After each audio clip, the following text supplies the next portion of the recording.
Amén. Gracias, Robin. Gracias, almistas. Gracias, músicos. Pueden tomar asiento. Si tienen sus Biblias, vamos a comenzar y continuar, de hecho, nuestra enseñanza sobre el capítulo 27 de Salmos. Salmos, de acuerdo a cómo se ha conocido, es el libro más grande y largo de la Biblia. 150 salmos y es un himnario, lo cual significa que Dios pone preeminencia en la adoración. Vamos, hermanos. Él habita las alabanzas de su pueblo. Y cuando uno comienza a leer estos salmos, uno se podrá dar cuenta rápidamente de que muchos de ellos son mesiánicos. Este en particular que vamos a estudiar el día de hoy. Salmo 22, capítulo 1. Aunque este es un salmo de David, de hecho está hablando de Jesucristo y él escribe y dice: Dios mío, ¿por qué me has desamparado? ¿Por qué estás tan lejos de mi salvación y de las palabras de mi clamor? Padre Celestial, venimos ante ti en el nombre de Jesús y estamos pidiendo el día de hoy tu ayuda mientras estudiamos tu palabra. Pedimos tu unción, dirección, tu guía. Unge nuestros oídos para oír lo que tienes que decir. Lo pedimos todo en el nombre de Jesús. Amén y amén. Antes de entrar a mi enseñanza el día de hoy, si me permiten unos 2 minutos para que me permitan compartir una historia.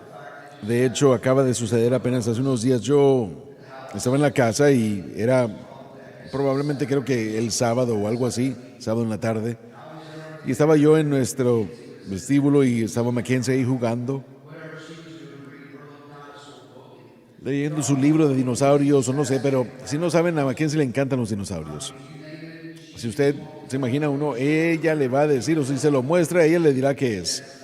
Ella tiene una fascinación con dinosaurios, así que estaba viendo uno de sus dinosaurios, de sus libros, y de repente ella se detuvo. Volteó a verme y me dijo: papá. Le dije yo: ¿qué pasa, Kenzie? Y me dijo: Jesús te ama. Y yo: sí. Y ella me dice: y él me ama a mí también. Y yo le dije: sí. Y luego ella comenzó a cantar ese corito: Jesús me ama. Esto yo lo sé. Y cuando ella comenzó a hacer todos las señales que los niños se lo saben, estaba viéndole y tengo que decirles que yo comencé a llorar.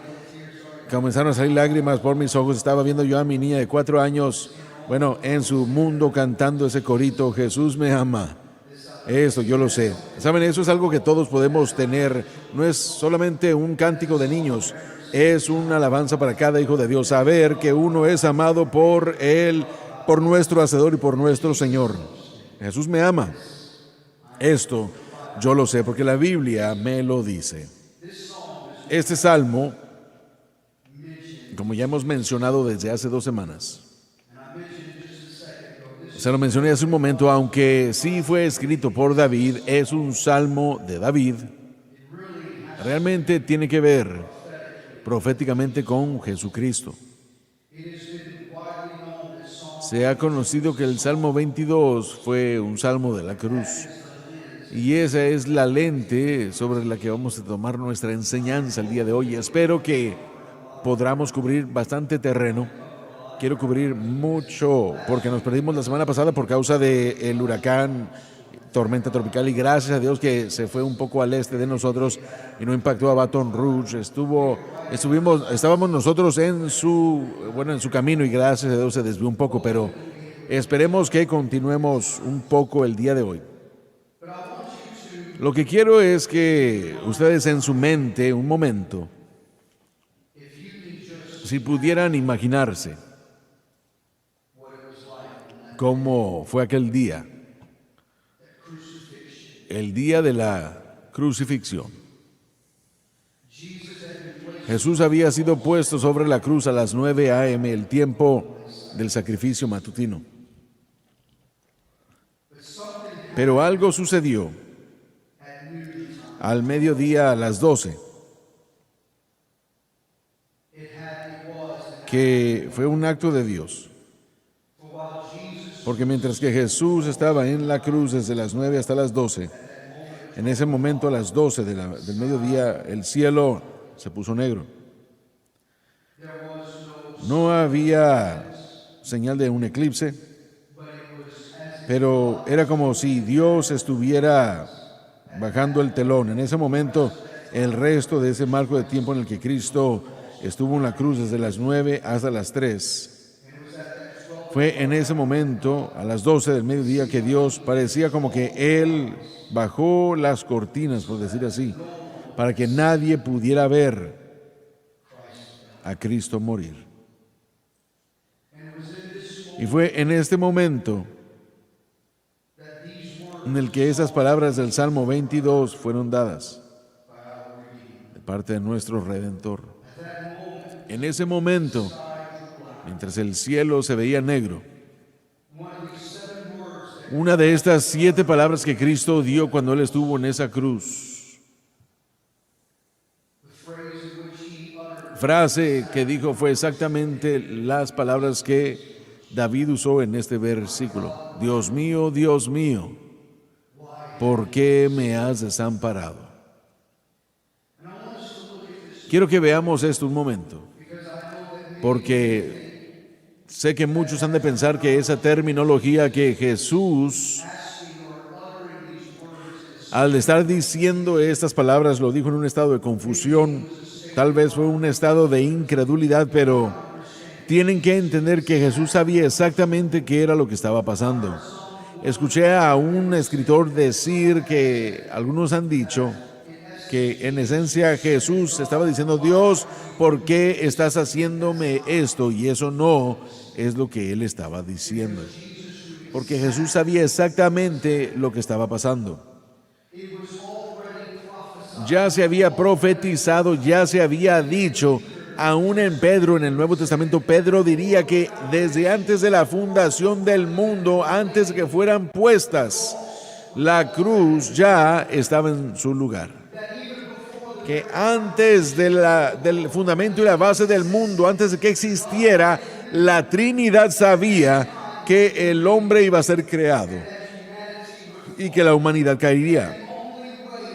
Y la única manera de redimir a la humanidad sería a través de la muerte de un cordero, una víctima inocente.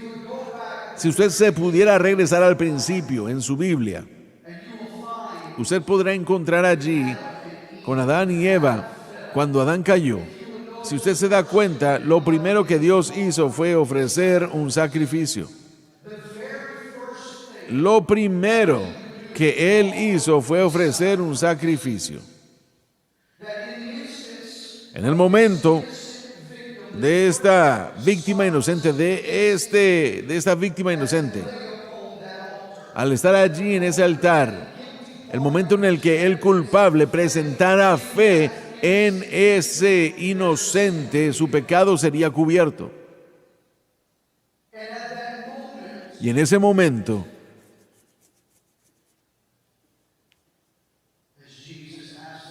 al hacer esa pregunta: Dios mío, ¿por qué me has desamparado?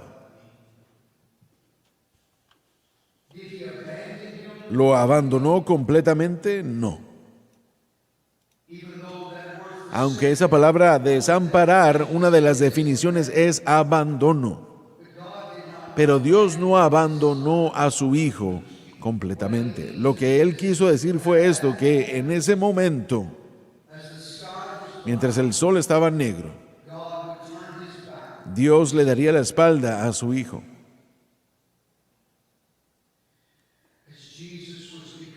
Porque Jesús estaba convirtiendo en la ofrenda de pecado para la humanidad.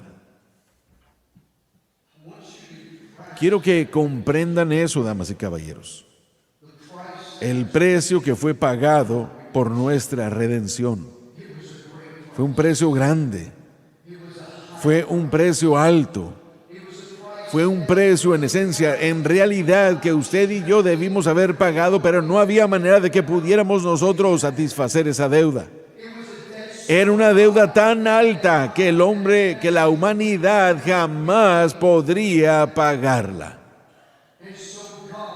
Así que Dios, una vez más, a través de la omnisciencia, diría, aunque la humanidad no podía, y aunque yo puedo declarar mundos a la existencia, no puedo declarar la redención a la existencia, por lo tanto, enviaremos al Hijo unigénito para que haga por nosotros lo que nosotros no podemos hacer por nosotros mismos.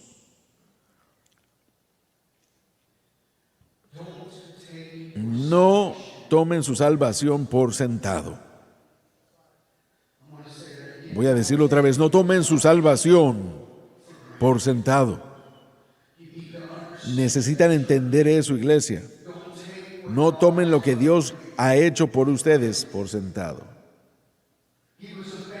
Él fue abandonado por sus amigos, abandonado por los discípulos, abandonado por los que estaban a su alrededor, y Dios le daría la espalda a su Hijo unigénito mientras Él estuvo literalmente convirtiéndose en la ofrenda de pecado por el mundo.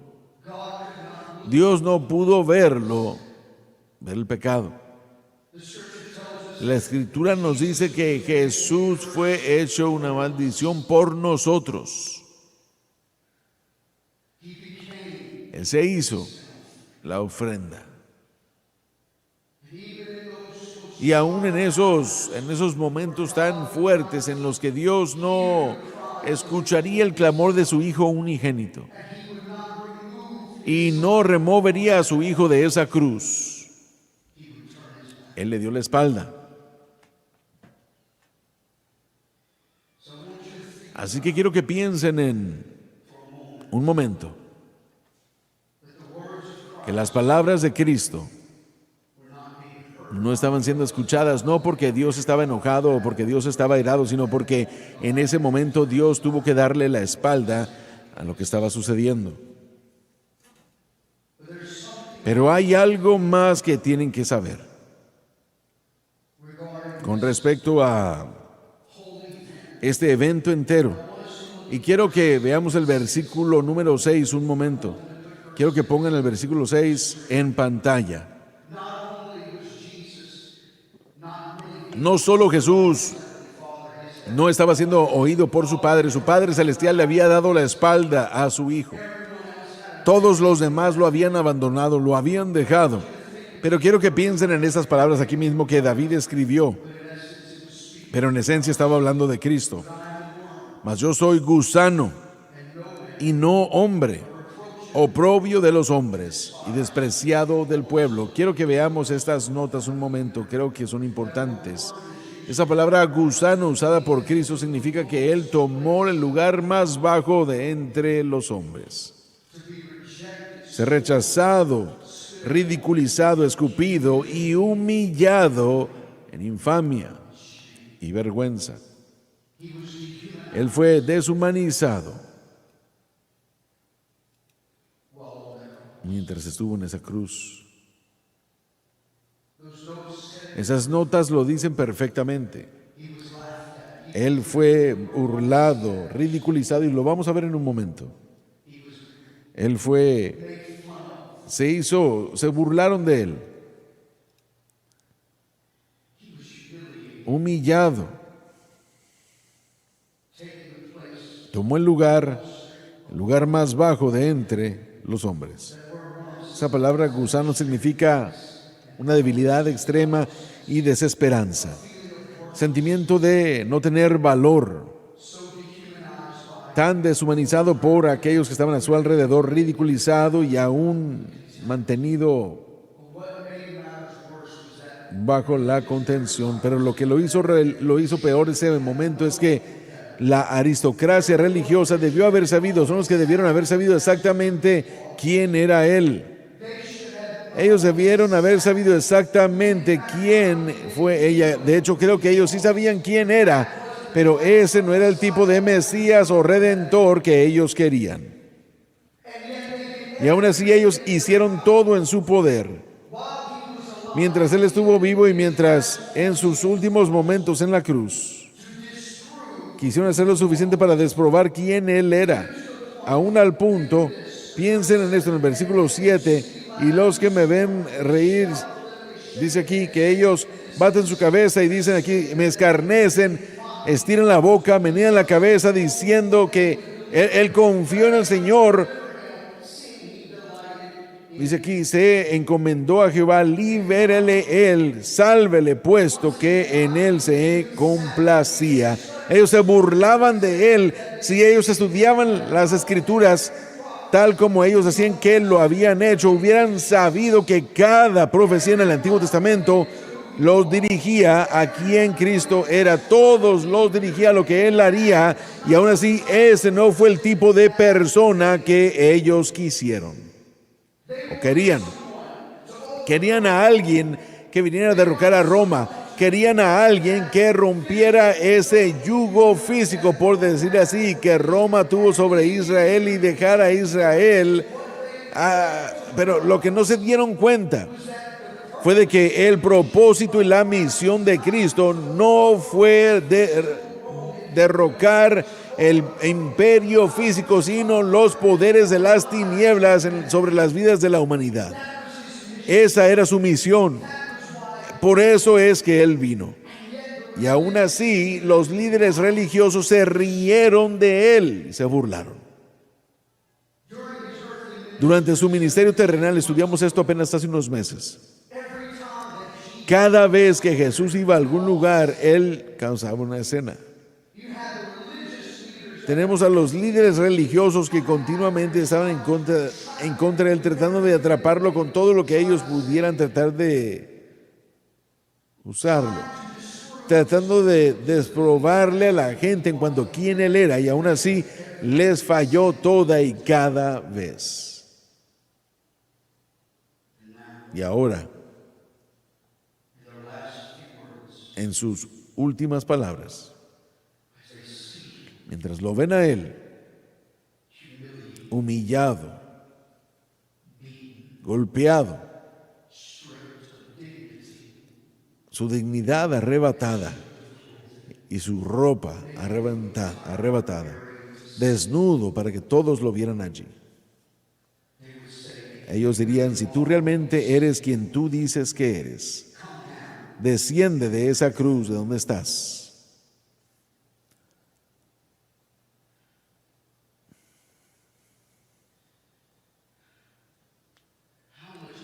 ¿Cuánta maldad más necesita tener en su vida y corazón para decir esas palabras? ¿Cuánta maldad aún estando en la aristocracia religiosa? ¿Cuánto odio y maldad tiene usted o debe tener en su corazón para tratar al Hijo de Dios de esa manera? Quiero decirles esto, y no quiero yo mencionar esto, y perdónenme por mencionarlo, pero voy a ser político un poco nada más. ¿Cuánto odio tiene esta gente para el presidente Trump? Que después de haber sufrido 2 intentos de asesinato, ellos son los que le están diciendo que tú tienes la culpa de ello. Y aún le dicen, insinuando que no vamos a detener nuestros reclamos de que tú eres una amenaza a la democracia. Eso es darle a la gente más municiones para querer matar a ese hombre. Una vez más, por eso es que debemos orar por él día y noche, para que Dios ponga su mano de protección sobre su familia, porque les puedo decir esto, que Dios, yo creo que lo ha puesto aquí en esa posición para un tiempo como este. Pueden estar en desacuerdo si quieren, pero yo creo que Dios lo ha puesto aquí. Lo voy a decir de esta manera: si no lo hacemos bien esta vez, no vamos a hacerlo la próxima tampoco. No va a haber otra próxima. Vamos, iglesia, yo no creo que vaya a haber otra próxima vez. ¿Cuánta maldad está en el corazón de la gente? Al punto de que prefieren ver a un hombre muerto que entre a la posición de ayudarle a esta nación. Eso es maldad. Pero les recuerdo que ellos son de su padre el diablo. Ellos son de su padre el diablo.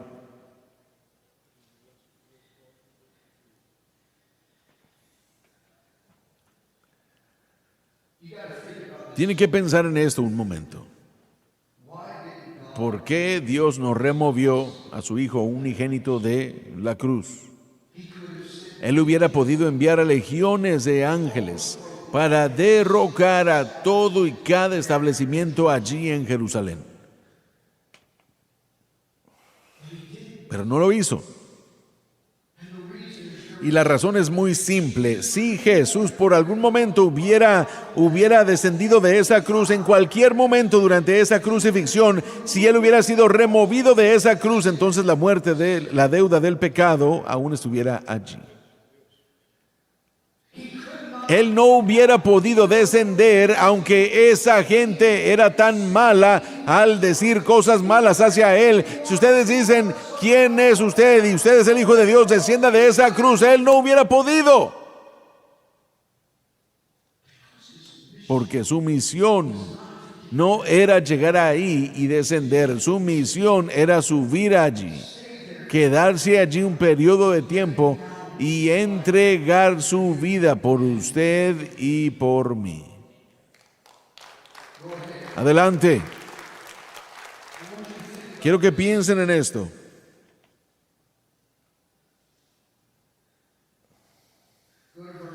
Vayan al versículo 14 un momento.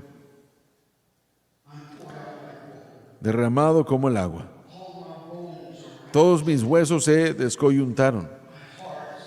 Mi corazón fue como cera, derritiéndose en medio de mis entrañas. Como un tiesto se secó mi vigor, y mi lengua se pegó a mi paladar, y me has puesto en el polvo de mi muerte o de la muerte. En mis estudios quisiera compartir esto con ustedes, lo escribí y quiero leérselo palabra por palabra. El Salmo 22 es una imagen gráfica de la muerte por crucifixión.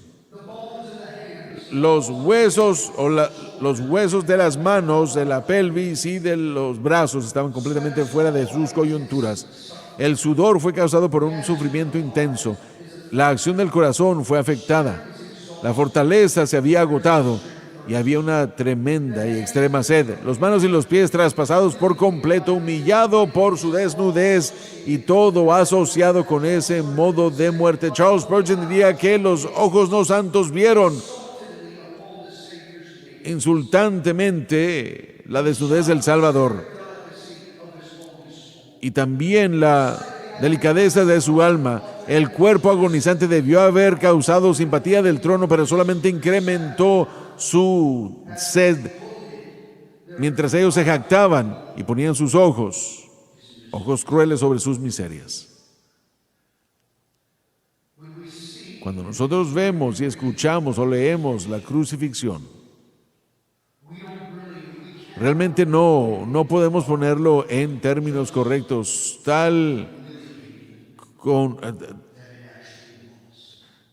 así de humillante como realmente lo fue.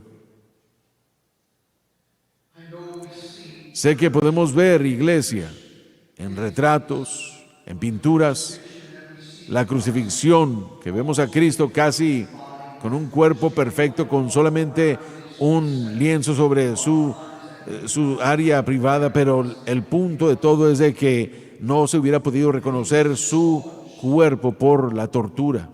Y Él fue expuesto, su desnudez fue expuesta. Cuán humillante fue o sería que usted fuese expuesto ante un mundo de aquel entonces así.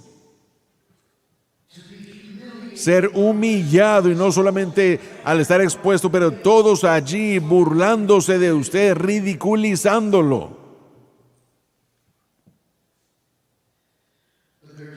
Pero hay una razón, damas y caballeros, para esta humillación. Hubo una razón para su sufrimiento. Hubo una razón. ¿Por qué fue que sufrió? Por lo que Él hizo en la cruz del Calvario hace 2000 años. Usted, yo.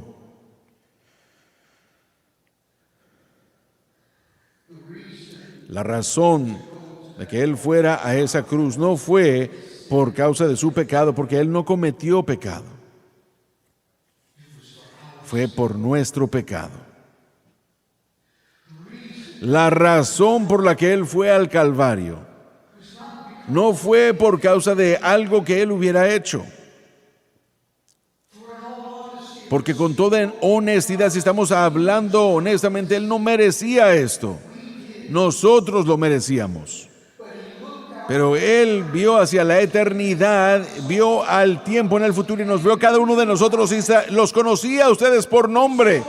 Él los vio en el futuro.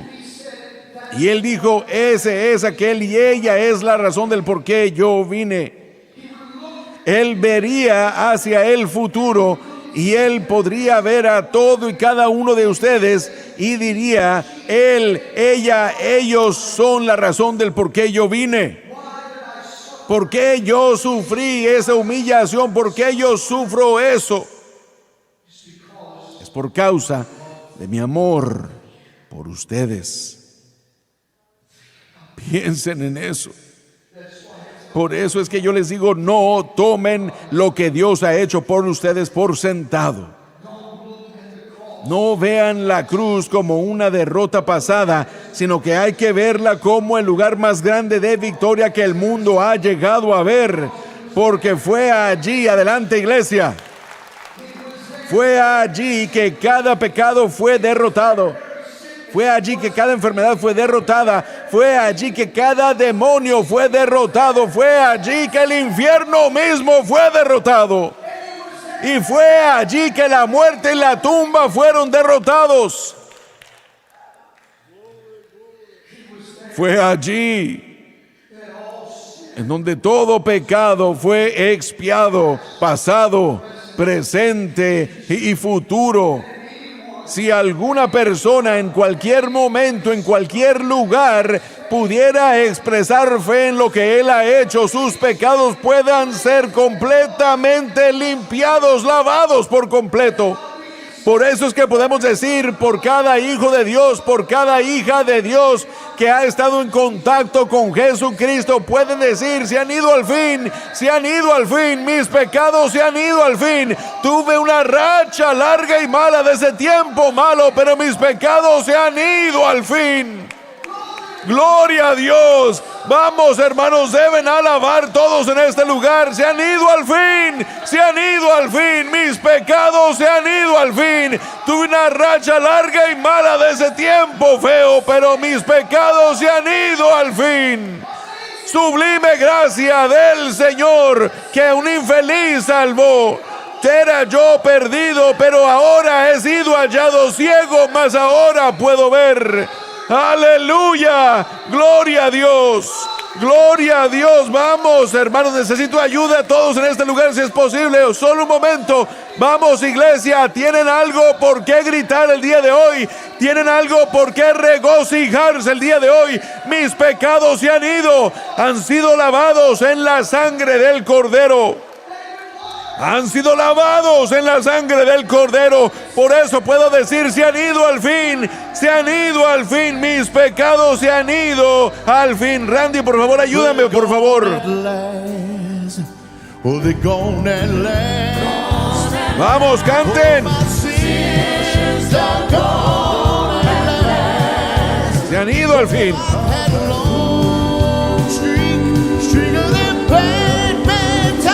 Sí, Señor. Una vez más.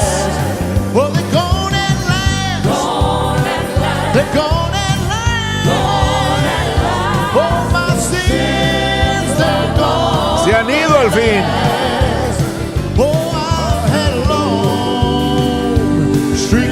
Una racha mala.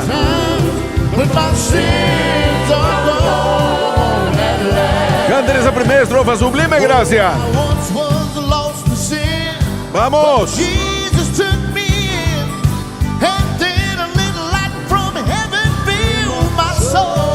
Sí, Señor, llenó mi alma.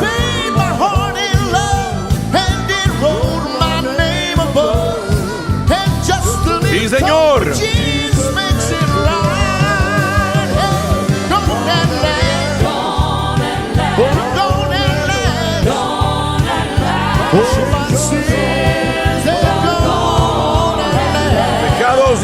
al fin. Sí, Señor. Segunda estrofa, por favor. Sublime gracia. How sweet that holy sound, oh, that saved a wretch like me. Salvó a un miserable como yo. Oh, but nothing got found. I was blind, but now I see. Vamos, hermanos, den grito de júbilo. Se han ido al fin.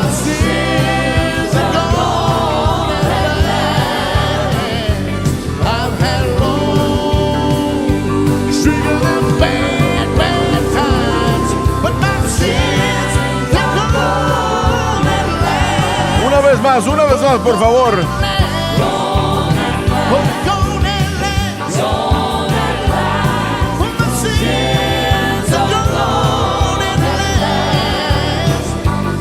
Sí, Señor.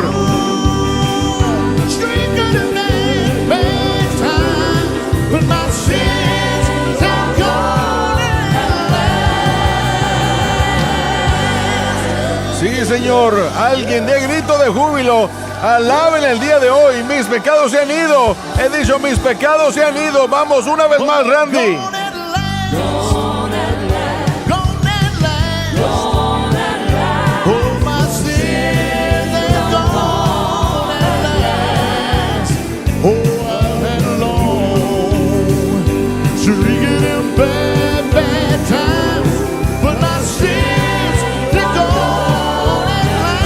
Una vez más, iglesia, vamos.